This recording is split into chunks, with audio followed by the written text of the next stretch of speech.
Welcome back to Forgotten Celebrities, the channel that rescues brilliant names from the shadows of history. Today, we step into the world of one of Britain's most celebrated comedies, Blackadder. 4 series, 4 eras, and a cast so talented, so sharp, so unforgettable, yet somehow, most of their names have quietly slipped from public memory. 10 legends. 1 heartbreaking secret. Let's begin. 1. Tony Robinson. Before you say his name is famous, listen carefully. Sir Tony Robinson played Baldric, the slow-witted, unwashed servant across all 4 series of Blackadder. His catchphrase, "I have a cunning plan," became part of British culture.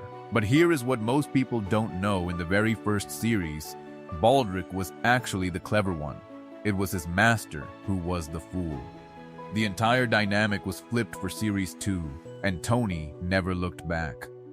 Off-screen, Robinson became a respected archaeologist presenter, writer of 16 children's books, and a political activist knighted in 2013. Yet ask anyone under 30 today who Sir Tony Robinson is, and most will draw a blank. A knight forgotten by the very public he entertained for decades. 2.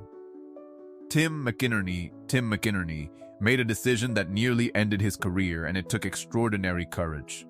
After playing the bumbling Lord Percy in the first 2 Blackadder series, he deliberately walked away from the role he was loved for. He feared being typecast forever. He vanished from Series 3 entirely, a bold, terrifying gamble for any actor. He returned for Series 4 as the magnificently named Captain Darling, a character whose name became the show's greatest running joke. McInerney appeared in all 4 Series 1 of only 3 actors to achieve this, alongside Rowan Atkinson and Tony Robinson. Today, he works steadily in film and television, yet his name barely registers with modern audiences.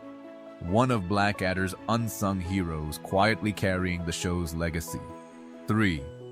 Miranda Richardson arrived on the Blackadder set and proceeded to deliver one of the most outrageously brilliant performances in British comedy history. Her Queen Elizabeth I in Series 2, shrieking, pouting, ordering executions on a whim, was pure comic genius. She was terrifying and hilarious in equal measure. What audiences rarely know is that Richardson was already a critically acclaimed dramatic actress before Blackadder. Her film work includes deeply serious roles that won her BAFTA nominations and international acclaim.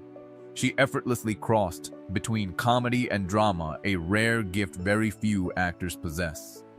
Yet today, younger generations barely recognize her name, a performer of extraordinary range, reduced to a footnote in television history. She deserved far more than the world gave her. 4. Stephen Fry needs no introduction, or does he? Most people today know him as a television presenter, a podcast host, a writer, but his roots lie deep in performance.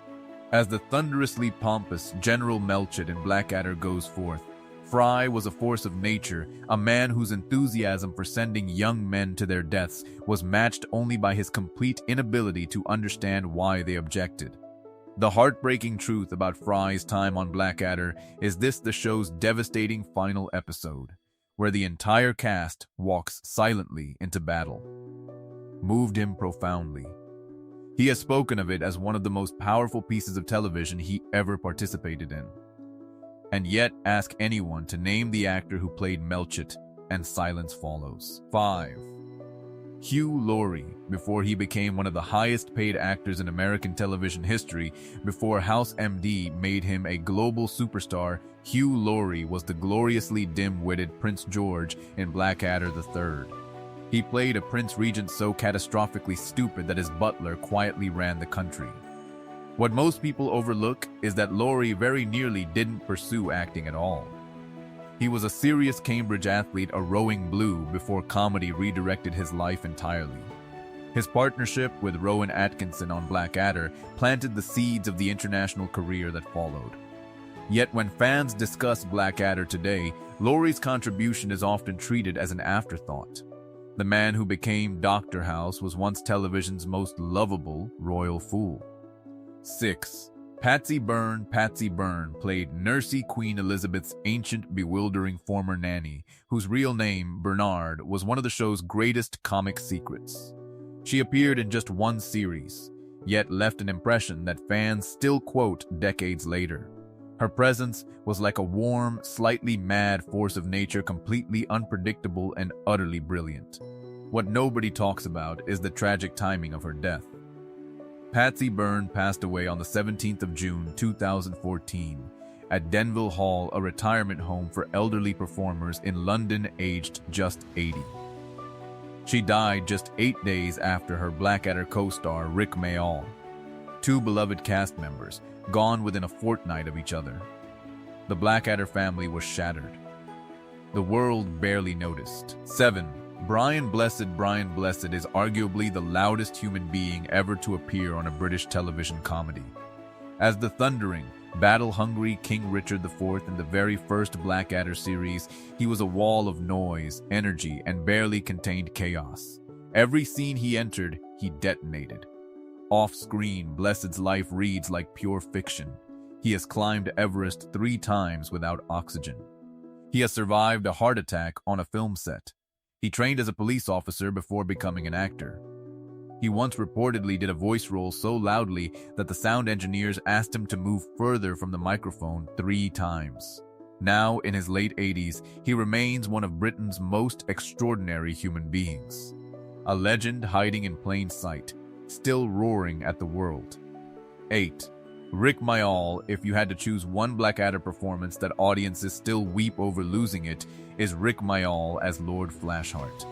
He appeared in just 2 episodes across the entire run, yet his presence was so overwhelming that he threatened to overshadow the entire cast. Rowan Atkinson himself reportedly admitted that Mayall stole every scene without even trying. Rick Mayall died on the 9th of June 2014, at just 56 years old, a sudden cardiac event at his home in southwest London. He was buried in a private ceremony at his family's farm in East Allington, Devon, a quiet, intimate farewell for the most explosively alive comedian of his generation. British comedy lost its loudest, brightest heart that day, and it has never quite recovered. 9. Gabrielle Glaister played one of Blackadder's most beloved recurring characters, Bob, a young woman disguised as a man who becomes Blackadder's servant before reappearing across multiple series. The character was written with genuine warmth and wit, and Glaister delivered every line with perfect timing. Audiences adored her. After Blackadder, she built a respectable career in British soap operas, most notably Brookside, before slowly fading from the spotlight that once found her so easily. Today, she is 65 years old, largely absent from screens, and virtually unknown to a younger generation of television viewers. Her Blackadder work remains sharp, funny, and remarkably ahead of its time, a performance waiting to be rediscovered by audiences who never knew her name. 10. Geoffrey Palmer appeared in just 1 episode of Blackadder Goes Forth as the blundering, callous Field Marshal Hegg, casually sweeping toy soldiers off a table to represent the deaths of thousands of real men. It was a brief role. It was also one of the most damning satirical performances in the history of British comedy. Palmer was, in truth, far more than a Blackadder footnote. With a career spanning 7 decades, he starred alongside Judi Dench in As Time Goes By, appeared in James Bond films, and was appointed an Obe for services to drama. He died peacefully on the 5th of November 2020, aged 93. His ashes were scattered at Golders Green Crematorium, London, a magnificent actor, resting quietly, almost entirely forgotten. 10 names. 10 extraordinary careers. And one heartbreaking truth that the people who made us laugh the hardest are so often the first ones we forget. If this video brought back a memory, share it with someone who deserves to remember. Subscribe to Forgotten Celebrities, because every legend deserves to be found again. We'll see you in the next one.